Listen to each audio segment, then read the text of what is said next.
நாம் தமிழர் கட்சியிலிருந்து திரு செந்தில்குமார் இருக்காரு. இப்ப அதிமுகவும் திமுகவும் திருவள்ளூர் மாவட்டத்தினுடைய வளர்ச்சிக்காக என்னென்ன திட்டங்களை செஞ்சேன் அப்படிங்கறத மாறி மாறி விஷயங்களை சொன்னாங்க. இப்ப நாம் தமிழர் கட்சியை பொறுத்த வரைக்கும் நீங்க உங்களுக்கு வாக்களிக்கணும்னு சொல்றீங்க. திருவள்ளூர் மக்கள் நாம் தமிழர் கட்சிக்கு ஏன் வாக்களிக்கணும்? அன்பிற்கும் மரியாதைக்கும் உரிய எம்மின உறவுகளே, உங்கள் அனைவருக்கும் மாலை வணக்கம். இங்கே நம்முடைய சட்டமன்ற உறுப்பினர் அதிமுகவை சேர்ந்த ஐயா பி.வி. ரமணா, இங்கே தாவேகாவை சார்ந்த நிர்வாகி அனைவரும் பங்கெடுத்திருக்கிறார்கள். அனைவருக்கும் என்னுடைய மாலை நேர வணக்கம். நான் கூட இப்போ நியூஸ் தமிழ் கூப்பிட்ட உடனே அமெரிக்கா மாதிரி நம்ம நாடு ஆயிடுச்சு, போட்டி போடுற எல்லாரையும் ஒரு இடத்துல நிக்க வச்சு மக்கள்கிட்ட பேசுங்க, பேசி மக்களை ஓட்டு போட வைங்க அப்படின்னு கொண்டு வந்துட்டாங்க அப்படின்னு ரொம்ப உண்மையிலேயே அதுக்கு நான் வாழ்த்துக்களை தெரிவிக்கிறேன், மகிழ்ச்சி அடைகிறேன். இதுதான் நாகரிகமான அரசியல். இது மக்களாட்சி தத்துவத்தில் மக்களுக்கு நாம் என்ன செய்ய போகிறோம் என்பதை சொல்லி அவர்களிடமிருந்து வாக்கை பெற வேண்டும். வாங்கக்கூடாது, காசு கொடுத்து வாங்கக்கூடாது. இங்க போட்டி பாத்தீங்களா, ரெண்டு பேருக்கும் திமுக ஆண்ட கட்சிக்கும் ஆளுங்கட்சிக்கும் போட்டி ரோடு போடுறதுல போட்டி. ரோடு போடுறதுல நடந்த அத்தனை விவாதமும் சாலை போடுவதற்கு, மக்களுக்கு சோறு போடுவதற்கு இல்ல. இதுதான் சிக்கல்.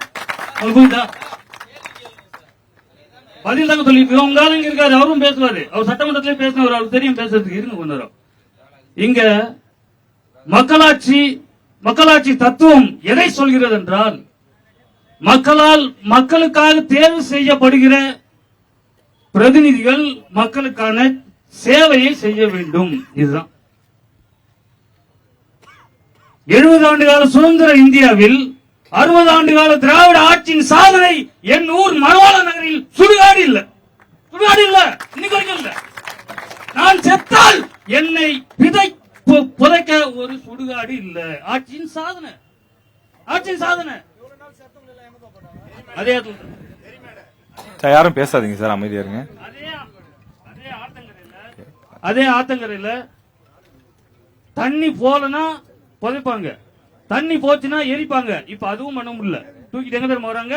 திருவள்ளூர்ல இருக்க கவுடி ஸ்கூல் பின்னாடி இருக்கு பத்தியா மின்மயானம், அங்கிருந்தா வராங்க. நீங்க யாரோ நினைச்சு கேள்வி கேட்காத. இதே ஊர்ல பிறந்து, இதே ஊர்ல வளர்ந்து, இதே தெருவில் தெரிஞ்சவன் தான் நானு.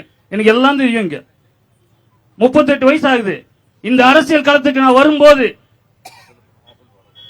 என் நண்பருடைய அப்பா என்கிட்ட சொன்னார், எதுக்கு உனக்கு இந்த தேவையில்லாத வேலைன்னு, ஏன் தேர்தல் நிக்கிறேன்னு கேட்டாரு. தேர்தல் முடிந்தது. அண்ணன் ராஜேந்திரனோட 2016 நானும் போட்டி போட்டேன். 1451 வாக்குகள் என் மக்கள் கொடுத்தாங்க. அதே அப்பா என்னை கூப்பிட்டு, உனக்கு 5 பேர் 10 பேர் நம்ம குடும்பம் அந்த குடும்பம் ஓட்டு போடும் நினைச்சேன், இவ்வளவு பேர் உங்களை நம்புறானா, இதை விட்டாதான்னு சொன்னாரு. ஆனா அவர் நம்மளோட இல்ல. ஆனால் அவர் சொன்ன வார்த்தை, அவர் கொடுத்த நம்பிக்கை என்னோடு இருக்குது. அதனாலதான் இந்த காலத்துல நிக்கிறோம். நாங்கள் இந்த அரசியல் செய்ய வரல. அவர் ஏன் ஓட்டு போடணும்னு கேட்டார்ல, அது பதில் சொல்றேன்.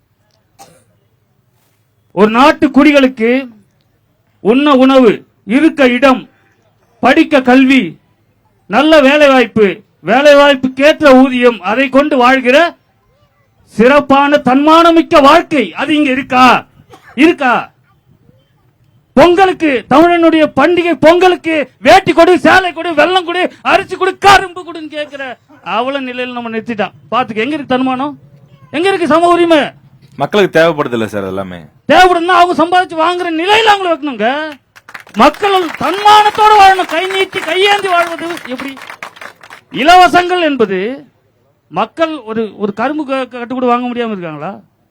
அதே தீபாவளி பொங்கலுக்கு 600-700 கோடி குடிக்கிறாங்க. நீங்க தான் நினைச்சீங்க 600-700 கோடிக்கு மக்கள் குடிக்கிறான். கரும்பு வாங்கிக்க மாட்டானா, வேட்டி வாங்கிக்க மாட்டானா, சேலை வாங்கிக்க மாட்டானா? 5000 ரூபாய் இப்ப குடுக்கிறாங்களே இந்த முறை. எதுக்கு? வெயில் காலத்துல கை செலவுக்கு.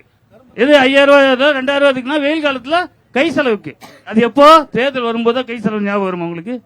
அதுக்கு முன்னாடிலாம் என் அன்பார்ந்த உறவுகளே, இந்த இந்திய துணை கண்டத்தில் பெண் உரிமை பேசுவார்கள் திராவிட கட்சி. பெண்களுக்கு நாங்கள் தான் உரிமை கொடுத்தோம், நாங்கள் தான் எல்லாம் கொடுத்தோம். எத்தனை சீட்டு கொடுத்தீங்க?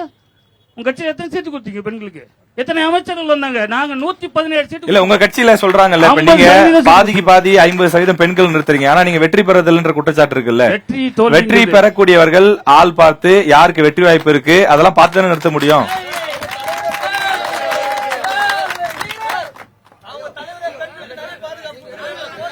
அவங்க பேசுவாங்க சார், அவங்க பேசுவாங்க சார். உங்க கட்சி சார்பில் பிரதிநிதி இருக்காங்க, அவங்க பேசுவாங்க. தயவு செஞ்சு யாரும் பேசாதீங்க. 117 பெண்களுக்கு ஏங்க இவங்க சட்டமன்ற உறுப்பினர்கள் ரொம்ப நல்லா அவங்க பேசுவாங்க சார், வெயிட் பண்ணுங்க. இருங்க, கேட்கதானே வந்திருக்கீங்க. 117 பெண்களுக்கு 117 ஆண்களுக்கு சம வாய்ப்பு 50% வாய்ப்பு கொடுத்த கட்சி நாம் தமிழர் கட்சி. நாங்கள் பெண்களோட உரிமையோட கேட்கிறோம்.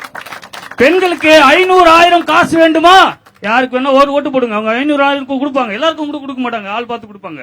அதுக்கு வாக்கு செலுத்தினா செலுத்துங்க. பெண்களுக்கு உரிமை வேணுமா? நாம் தமிழர் கட்சியின் விவசாய சின்னத்துக்கு வாக்கு செலுத்துங்கன்னு கேட்கிறோம்.